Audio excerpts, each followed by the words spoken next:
Assalamualaikum warahmatullahi wabarakatuh.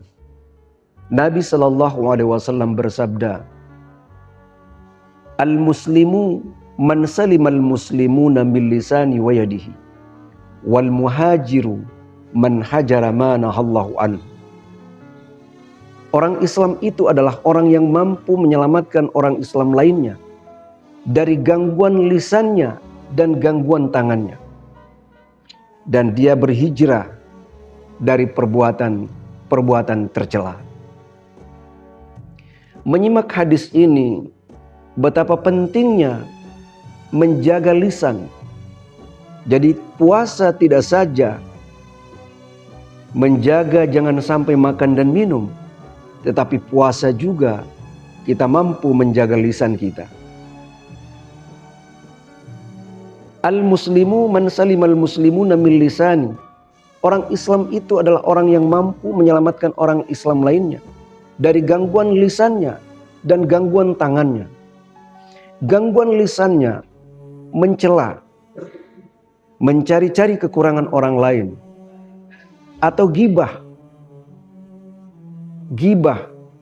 menceritakan keburukan di belakangnya. Apa yang dikatakan Al-Quran dalam surah Al-Hujurat ayat 12. Ya ayyuhalladzina amanu jtanibu katsiran minadh-dhanni inna ba'dadh-dhanni itsmu wa la tajassasu wa la yaghtab ba'dukum ba'dan ayuhibbu ahadukum ay ya'kula lahma akhihi maitan fakarihtumu. Hai orang-orang yang beriman, jauhilah kebanyakan dari prasangka, karena sebahagian prasangka adalah dosa. Wala tajassasu, dan jangan mencari-cari kekurangan orang lain. Wala yaghtab ba'dukum ba'dan, dan jangan menceritakan keburukan di belakangnya. Jangan menggunjing, jangan gosip. Orang yang gosip, menceritakan keburukan temannya di belakangnya, menceritakan keburukan orang lain di belakangnya, mencari-cari kesalahannya, mencari-cari kekurangannya, berprasangka buruk. Allah mengibaratkan seperti memakan bangkai saudara yang telah mati. Ayuhibbu ahadukum ay ya'kula lahma akhihi maitan fakarihtumu. Sukahkah salah seorang di antara kamu memakan bangkai saudaramu yang telah mati? Fakarihtumu. Pasti kamu merasa jijik kepadanya.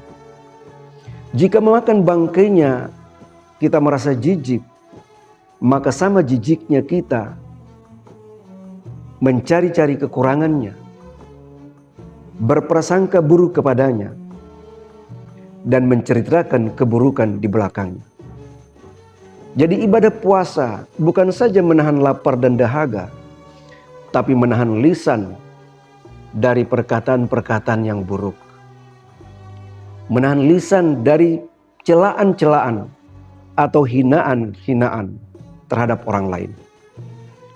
Semoga ibadah puasa menjaga seluruh anggota badan kita, tidak saja menahan lapar dan dahaga, tapi menjaga kita puasakan seluruh anggota badan, pendengaran, penglihatan, termasuk lisan, bahkan hati sekalipun.